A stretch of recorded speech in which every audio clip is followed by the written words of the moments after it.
Hello and welcome to a brand new episode of Autocar India Quick News, your weekly update on all the big launches, all the hot scoops, and all the news in the world of automobiles. But before we begin, do remember to hit the subscribe button and the bell icon to stay updated on all our latest uploads. Let's start off with the launches and price updates this week, and first up, the Tata Altroz is now a little bit more expensive. The Altroz is Tata's premium hatchback and was launched in India earlier this year. Available in 5 variants with a petrol or a diesel engine, the Altroz also gets customization packs depending on the variant chosen. Prices for the Altroz have been increased by up to 15,000 rupees depending on the variant. The base model is now priced at 5,44,000 rupees, while the most expensive variant of the Altroz is priced at 9,35,000 rupees. Ford has also upped the prices on the BS6 Endeavour. Let's see how much more expensive this big SUV has become. The Ford Endeavour BS6 gets a 2-litre turbo diesel engine and a 10-speed automatic gearbox with either 2-wheel drive or an optional 4-wheel drive. It was due for a price hike earlier this year in April, but due to the national lockdown, Ford had extended its special introductory pricing by a few months. The prices for the Endeavour are up by up to 1,20,000 rupees, with the prices now starting at 29,99,000 rupees, with the most expensive 4-wheel drive variant coming in at 34,45,000 rupees. Ford also launched a special edition of the Freestyle called the Flair. The Freestyle Flair gets an additional sportier interior and exterior cosmetic trim and costs 30,000 rupees more than the Titanium Plus variant that it is based on. On the outside, you get a red and black theme with a blacked out roof and alloy wheels paired with red mirrors, roof rails and skid plates along with red and black graphics. On the inside, you get red accents on the door and a grey and black interior combination. While the car does get a 7-inch touchscreen, features like Apple CarPlay or Android Auto are still missing. Engines remain the same, a 1.2-litre petrol or a 1.5-litre diesel, both with a manual gearbox. While there have been a fair few price hikes recently, Mahindra, on the other hand, has actually gone and slashed prices of its XUV300 in India. Let's have a look at how much cheaper the compact SUV now is. The XUV300 is available with a 1.2-litre turbo petrol that makes 110 horsepower and 200 Newton meters and gets mated to a 6-speed manual, or a 1.5 diesel that makes 117 horsepower and 300 Newton meters and is mated to a 6-speed manual or a 6-speed AMT. Prices for the petrol XUV300 are down by up to 72,000 rupees, with the base model now priced at 7,95,000 rupees, while the most expensive variant coming in at 11,12,000 rupees. The diesel variants have seen a slightly different shake-up in prices though. The lowest 3 variants have seen a price increase of up to 20,000 rupees, while the top 4 variants have seen a price drop of up to 39,000 rupees. TVS has hiked prices of a couple of its motorcycles and a scooter. Let's see which ones get affected. TVS has hiked prices by 1,000 rupees on the Apache 160 and 180, 164V and the 204V. The price hike also affects the popular NTorq scooter. Incidentally, TVS also launched a new yellow color option on the NTorq Race Edition, which until now was only available in the red paint option. The scooter continues to get features like LED headlamps and body-colored under-seat panels. TVS has also launched its Expert on Wheels service program that aims to give doorstep service to its customers. To schedule a service, customers can call their closest service center and schedule an appointment. Service personnel will be taking precautions like thermal scanning and even a PPE suit. Triumph has finally launched the new Street RRR in India. Let's take a look at the prices and the specs. The Triumph Street RRR is priced at 8,84,000 rupees ex-showroom India.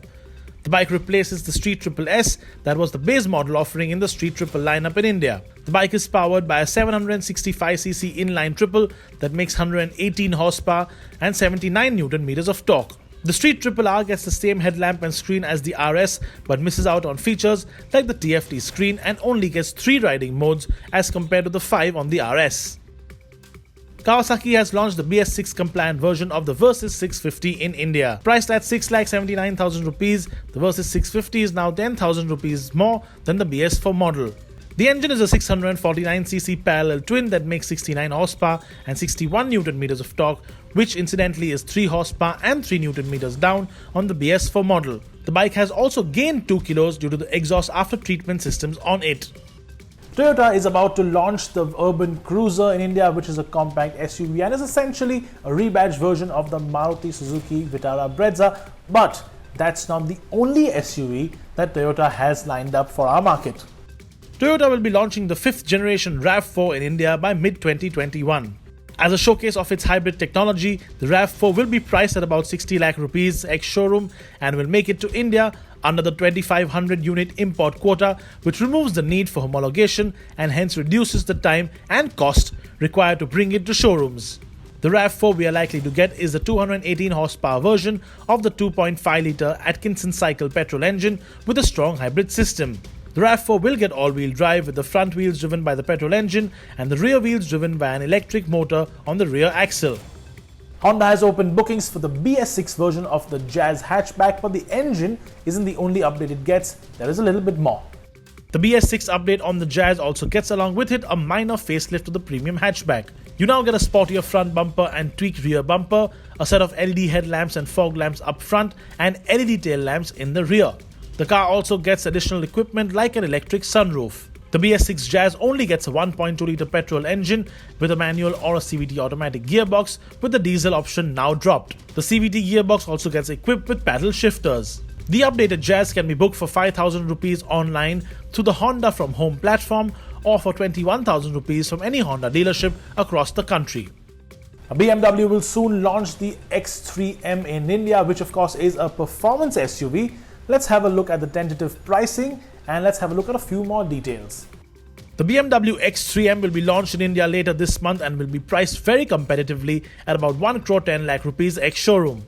The X3 M will be powered by a twin-turbo straight-six engine that makes 480 horsepower and 600 Newton meters of torque. India will only get the standard X3 M to begin with and not the X3 M competition, which incidentally makes a higher 510 horsepower. The standard X3 M does 0 to 100 in 4.2 seconds with an electronically limited top speed of 250 km per hour, which can be increased to 280 with the optional M drivers package. With no real competition in terms of the price versus performance balance, the X3 M will have the market all to itself for the time being. Hyundai has officially launched an all-electric sub-brand. It is called Ioniq. Let's have a look at some of the models that will be offered in the Ioniq range in the near future and some more details about the brand itself. Just like with its upscale brand Genesis, Hyundai has decided to have an all-electric sub-brand Ioniq in honor of the Ioniq sedan that is currently on sale in international markets as a hybrid, a plug-in hybrid and an all-electric car. Hyundai has also announced that it will debut 3 new cars under the Ioniq brand name: the Ioniq 5, an SUV based on the 45 concept in 2021, the Ioniq 6, a sedan based on the Prophecy concept in 2022, and a larger Ioniq 7 SUV in 2024. As we have seen with Volkswagen and the ID sub-brand, odd numbers will be used for SUVs and crossovers, while even numbers will be used for other body styles. And continuing on the topic of EVs, the Ministry of Road Transport and Highways, or the MORTH, has issued a rather interesting directive that will really help jumpstart the adoption of EV two-wheelers and three-wheelers in India.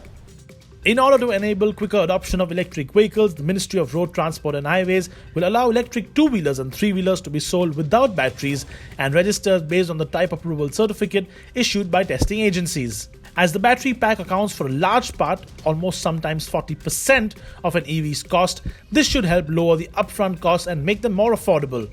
This move will not only bring prices down, but will also bring about shared battery pack solutions and swappable batteries, which could greatly reduce downtimes in case of low or empty battery packs. And in other policy-based news, the Supreme Court has ruled that the BS4 vehicles that were sold before March 31st but could not be registered as a result of the national lockdown due to the COVID-19 pandemic can now be registered. While the vehicles will be registered and all registrations on the government's e-Vahan portal, including temporary registrations, will be allowed, this ruling will not apply to vehicles that were sold in the NCR region. And now in our eye candy of the week, here is the Maserati Quattroporte and Ghibli Trofeo. The Trofeo range for Maserati is essentially the most high-performance variant of cars that the legendary Italian automaker has to offer. Both the cars get a heart from Ferrari, the award-winning 3.8-litre turbocharged V8 that makes 580 horsepower and 730 Newton meters of torque made it to a ZF 8-speed automatic that sends power to the rear wheels. The Ghibli Trofeo, which is incidentally the first V8 Ghibli in its new sedan avatar, gets from 0 to 100 in just 4.3 seconds, while the Quattroporte Trofeo also does the same sprint in 4.5. Both have a top speed of 326 km per hour. Both these cars also get a new driving mode, Corsa or Race, which stiffens up and lowers the suspension, opens up the exhaust valves, and improves engine response. Maserati will bring the Ghibli Trofeo and the Quattroporte Trofeo to our market, along with the Levante Trofeo SUV, which is powered by the same engine but gets all-wheel drive. Bookings for all three models have been opened in India, with official prices set to be announced in the coming months. And that's all the time we have for you this week. As always, do remember, leave your opinions in the comments section below. Thank you so much for watching. Here's wishing you once again a very happy Independence Day, and we'll see you next week.